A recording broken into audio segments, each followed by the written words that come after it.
घोर काल की सुनसान सड़क में आपका स्वागत है। आज हम एक दिल्ली में हुए रिसेंटली क्राइम के बारे में बात करेंगे, जिसमें एक लड़के ने अपनी गर्लफ्रेंड का मर्डर करके उसके 35 टुकड़े कर दिए। और सबसे खतरनाक बात कि उसने श्रद्धा का सर अभी तक बचा के रखा था। कभी कभी वो उसका मेकअप भी करता था और उसको धीरे धीरे करके ठिकाने लगाया।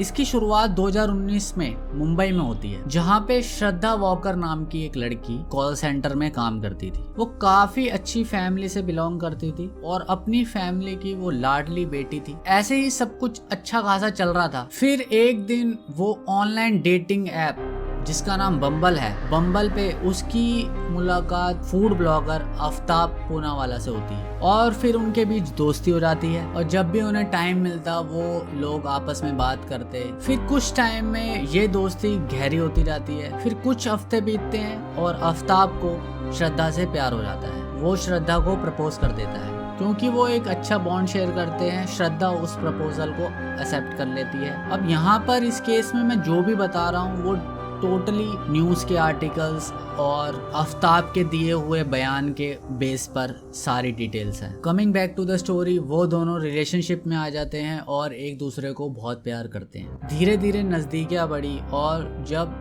श्रद्धा की फैमिली को उस रिलेशनशिप के बारे में पता चला तो उन्होंने ऑब्जेक्शन उठाए और उनकी फैमिली ने श्रद्धा को आफ्ताब से दूर रहने के लिए कहा, क्योंकि आजकल क्राइम रेट काफी ज्यादा है और चाहे वो कोई भी फैमिली हो, एक दूसरे पे इतनी जल्दी भरोसा नहीं करते। कुछ ही हफ्तों में रिलेशनशिप में आना it's not a good thing. अब यहाँ पर श्रद्धा एक 25 साल की इंडिपेंडेंट लड़की थी। श्रद्धा ने अपनी फैमिली से आफ्ताब के बारे में बात करी और कहा कि उससे वो शादी करना चाहती है, लेकिन उसके पापा ने सीधा सीधा मना कर दिया। खैर वो आफ्ताब से इतना ज़्यादा प्यार करने लगती है कि उसके कारण उसकी फैमिली से उसकी लड़ाई होने लग जाती है। जब लड़ाई कुछ ज़्यादा बढ़ जाती है तो श्रद्धा अपने पापा को कहती है कि मैं एक 25 साल की इंडिपेंडेंट लड़की हूँ और मैं अपने डिसीजंस खुद भी ले सकती हूँ। वो एक जिद पकड़ लेती है कि चाहे कुछ भी हो जाए वो आफ्ताब से ही शादी करेगी। न्यूज़ में तो कुछ ऐसे भी बोलते हैं कि ये चीज़ उसने प्रॉपर FIR करवा के ही दी थी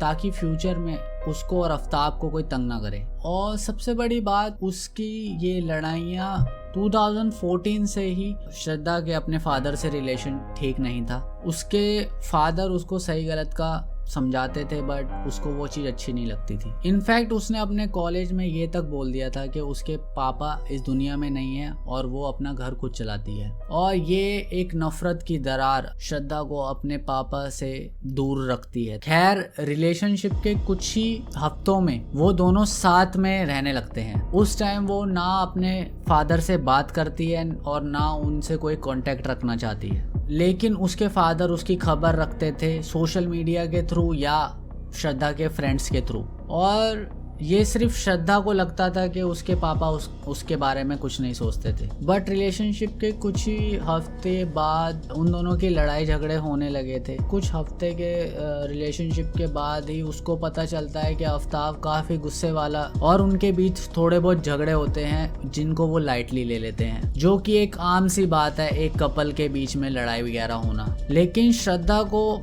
आफ्ताब से शादी करनी थी, इसलिए वो अपनी फैमिली से दूर हुई थी। लेकिन श्रद्धा ने जब आफ्ताब से शादी के बारे में बात करा तो आफ्ताब उस बात को टालने लगा और ऐसा ही कुछ महीनों तक चलता रहा।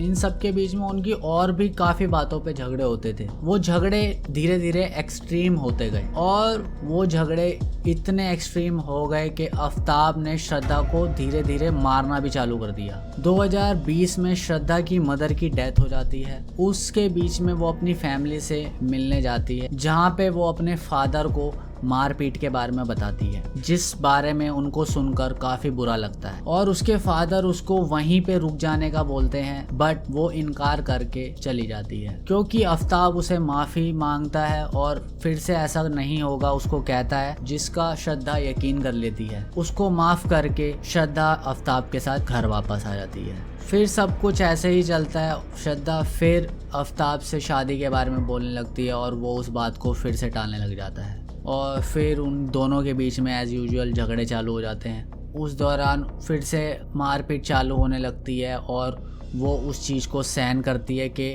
आफ्ताब उससे शादी करेगा। धीरे धीरे फिर वो श्रद्धा अपने फादर को भी बताना बंद कर देती है। झगड़े तो होते गए बट श्रद्धा को आफ्ताब पे शक होने लगा। वो श्रद्धा के रहते हुए भी दूसरी लड़कियों के कांटेक्ट में रहता था, लेकिन एज अ फ्रेंड नहीं, उससे कहीं ज्यादा। और इस धोखे की भनक श्रद्धा को भी लग गई, जिसके कारण उन दोनों की काफी झगड़े दोबारा से हुए और झगड़े बहुत ज्यादा बढ़ते गए। ये चीजें आफ्ताब और श्रद्धा के इंस्टाग्राम मैसेजेस, व्हाट्सएप मैसेजेस के थ्रू पता चली है। फास्ट फॉरवर्ड 2022 में दिल्ली के अंदर महरौली के छतरपुर इलाके में आफ्ताब रेंट पे घर ले लेता है और ये इलाका जंगल के काफी पास होता है। लेकिन ये कोई नॉर्मल शिफ्टिंग नहीं थी, ये एक परफेक्ट क्राइम को अंजाम देने की लोकेशन थी। लेकिन वो कहते हैं ना कि हर परफेक्ट क्राइम में भी कुछ ना कुछ गलतियां हो जाती। खैर वो 8 से 10 मई के बीच में वो शिफ्ट हो जाते हैं उस घर में और 18 मई को श्रद्धा के लिए वो काली रात आती है। श्रद्धा के फादर को अपनी बेटी की याद आती है जो कि दिल्ली में शिफ्ट हो जाती है। इनफैक्ट उसके फादर को ये भी नहीं पता होता कि वो दिल्ली में शिफ्ट हो चुकी है। श्रद्धा के फादर को श्रद्धा का पता नहीं चल रहा था कि वो कहाँ रह रही है और उसके फादर को तो ये लगता था कि वो बेंगलोर चली गई है, लेकिन ऐसा बिल्कुल भी नहीं था। उसके फादर यूजुअली सोशल मीडिया या फिर उसके बचपन के दोस्तों के वजह से श्रद्धा का हालचाल पूछ पाते थे, बट वो सब भी बंद हो गया था धीरे धीरे। लेकिन मई के बाद कुछ महीने तक वो सोशल मीडिया पे एक्टिव भी रहती थी और उसके कार्ड पे ट्रांजैक्शंस भी होती रहती थी। तो उसके फादर को ऐसा लगता था कि वो अभी बिजी है या फिर उनसे बात नहीं करना चाहती है। सितंबर को श्रद्धा का फ़ोन उठना बंद हो गया था और श्रद्धा के फादर को काफ़ी चिंता होने लग गई थी और श्रद्धा से रिलेटेड उनको कोई भी खबर नहीं मिल रही थी, जिसके कारण टेंशन और चिंता के कारण उसके फादर FIR दर्ज करवाते हैं और कहते हैं कि उनकी बेटी का किडनैप हुआ है। और फिर पुलिस ने श्रद्धा की लास्ट लोकेशन दिल्ली से ढूंढना उनको चालू कर दिया। बट दिल्ली पुलिस के जो सामने आता है वो काफ़ी दिल दहलाने वाला हो जाता है। श्रद्धा के फादर के अकॉर्डिंग वो सितंबर से ही गायब है, बट दिल्ली पुलिस को पता लगता है कि वो 18 मई से ही इस दुनिया में नहीं है। तो आफ्ताब ने घर लिया दिल्ली के महरौली छतरपुर में इलाके में और उसने ये घर गलत इंटेंशंस को पूरा करने के लिए लिया था और उसने 18 मई को दिल्ली के शिफ्ट होने के एक हफ्ते बाद ही श्रद्धा को मार दिया था। उसके फादर की FIR के अकॉर्डिंग जब पुलिस ने आफ्ताब से पूछताछ करी तो स्टार्टिंग में तो वो बातों को काफी घुमा रहा था और उसने काफी अलग अलग स्टेटमेंट दी, श्रद्धा से रिलेटेड काफी झूठ बोले और सबको अलग अलग झूठ बोले। उसने पुलिस को कहा कि उसका श्रद्धा से झगड़ा हुआ था और 22 मई को वो घर छोड़ के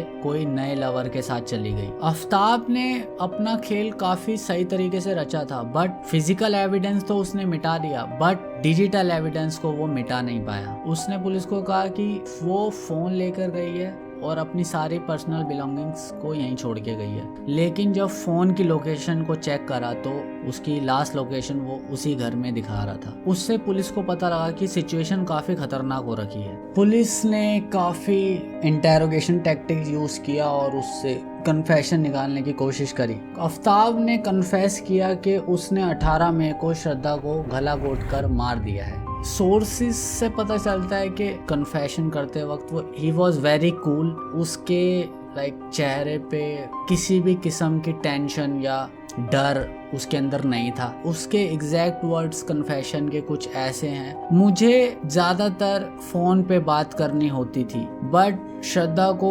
रिलेशनशिप में वो डाउट होता था। उसको लगता था कि मैं किसी लड़की से बात कर रहा हूँ। श्रद्धा को काफी गुस्सा आता था कि अगर मैं फोन पे बात कर रहा होता था। जब हम शिफ्ट हुए तो मुझे 1 वीक लेटर मैंने सोच लिया था कि मैं श्रद्धा को मार दूंगा। इवन जिस दिन हम शिफ्ट हुए थे श्रद्धा और मेरी लड़ाई हुई थी, मैंने उसी वक्त उसको मारने की सोच ली थी। वो सडनली काफी इमोशनल हो गई थी और रोने लग गई थी। सो मैंने वेट करने का सोचा। मैं काफी डरा हुआ था और मैंने सोचा कि अगर मैं मार दूंगा तो उसकी बॉडी का क्या करूंगा, कहाँ पे उसको ले जाऊंगा। उस रात गूगल पे मैंने सर्च करा बॉडी को कैसे डिस्पोज करा जाए। उसने इंटरनेट पे सर्च वगैरह भी करा कि किस किस्म का चाकू उसे यूज करना पड़ेगा to cut the pieces of her body. कहता है कि उसको वेब सीरीज और सीरीज सीरियल क्राइम ये सब काफ़ी देखना पसंद है। तो इन शो से उसको पता चला कि भाई बॉडी को कैसे प्रिजर्व किया जाता है, एंड श्रद्धा को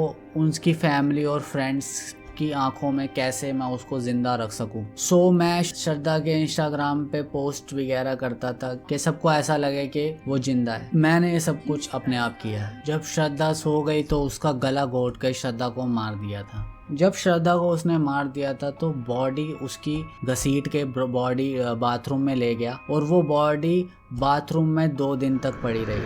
तो अब हम जान पाएंगे उस भयानक मर्डर की दास्तां। आफ्ताब श्रद्धा की शादी वाली बात से काफ़ी चिढ़ चुका था, और उसके लिए उसके अंदर काफ़ी नफरत पैदा हो गई थी। उसके रिलेशन दूसरी लड़कियों के साथ भी थे, और वो श्रद्धा को यूज़ कर रहा था। लेकिन उसको गुस्सा हमेशा ही आता था, बट वो चालाक भी काफ़ी था। वो ये बात जानता था कि मुंबई में रहकर अगर वो ये मर्डर करता है तो सबको पता चल जाएगा। इसके कारण उसने ये प्लान बनाया कि वो श्रद्धा को लेकर दिल्ली आएगा। कि दिल्ली लेकर आया और महरौली के छतरपुर में अपना क्राइम को अंजाम दिया। और जैसे ही महरौली के छतरपुर इलाके में उसने घर ले लिया, और उसके पास जंगल था, और जब दोबारा उस घर में उनका झगड़ा हुआ और तो उसने उसको ख़त्म करने का फैसला करा। उसने श्रद्धा को मार के उस बॉडी के 35 प्रिसाइज टुकड़े किए। फिर उसने खुद को बचाने के लिए उसने काफ़ी चीज़ें ट्राई करी, और वो 300 लीटर का एक फ्रिज खरीद कर लेके आया, जिसमें उसने सारे बॉडी पार्ट्स को स्टोर करके रख दिया। सबसे घिनौनी बात ये थी कि वो बॉडी के टुकड़े करते वक्त अगर थकता था तो बियर वगैरह पीता था, और ज़ोमैटो से खाना वगैरह मंगवा के खाता था। और वो इतना शातिर था कि ज़ोमैटो से भी 2 जनों का खाना ऑर्डर करता था, ताकि लगे कि भाई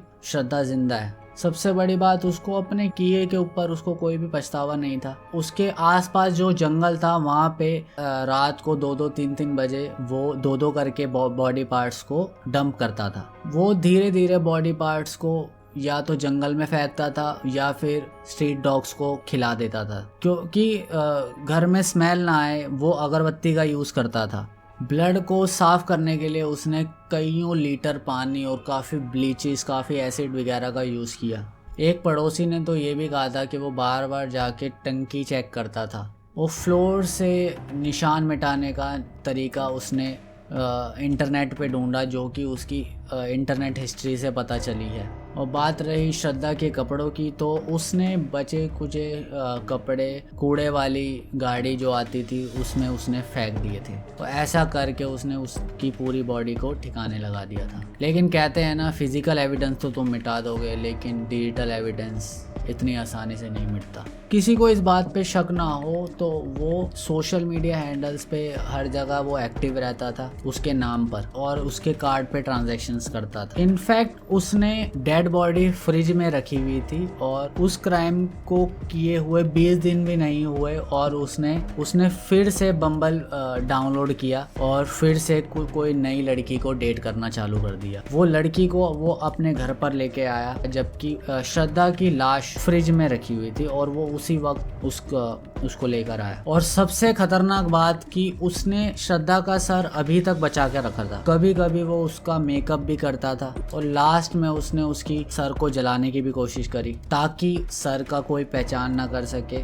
उसको काफ़ी कॉन्फिडेंस था कि वो अगर ये सब कंटिन्यू करेगा तो वो पकड़ा नहीं जाएगा। अगर वो पकड़ा नहीं जाता तो शायद वो किसी और लड़की के साथ भी ऐसा दोबारा करता। खैर वो पकड़ा जा चुका है, और कह सकते थे कि वो सीरियल किलर बनता, क्योंकि वो सेम तरीके से नेक्स्ट विक्टिम भी ढूंढ रहा था, बट उससे पहले ही पकड़ा गया। अगर श्रद्धा के फादर और पुलिस प्रोएक्टिव नहीं होते तो आफ्ताब नहीं पकड़ा जाता। खैर पुलिस उस टॉपिक पे जंगल में जाकर छानबीन भी कर रही है। अभी तक 14 बॉडी पार्ट्स रिकवर हुए हैं, और आई डोंट थिंक आगे के बॉडी पार्ट्स शायद रिकवर हो पाए, क्योंकि अभी तक तो जंगल वगैरह के एनिमल्स वगैरह ने वो खा चुके होंगे। अभी आफ्ताब जेल में है और ऑनगोइंग इन्वेस्टिगेशन चल रही है, एंड आई होप कि इस चीज़ में बिल्कुल भी डिले ना हो। इनफैक्ट श्रद्धा के फादर ने तो आफ्ताब के लिए डेथ सेंटेंस मांगा है, और कोर्ट की वर्डिक्ट अभी भी बाकी है। केस अभी भी ऑनगोइंग इन्वेस्टिगेशन में है, और काफ़ी चीज़ें हैं जो इसमें अभी पूरे पत्ते नहीं खुले हैं।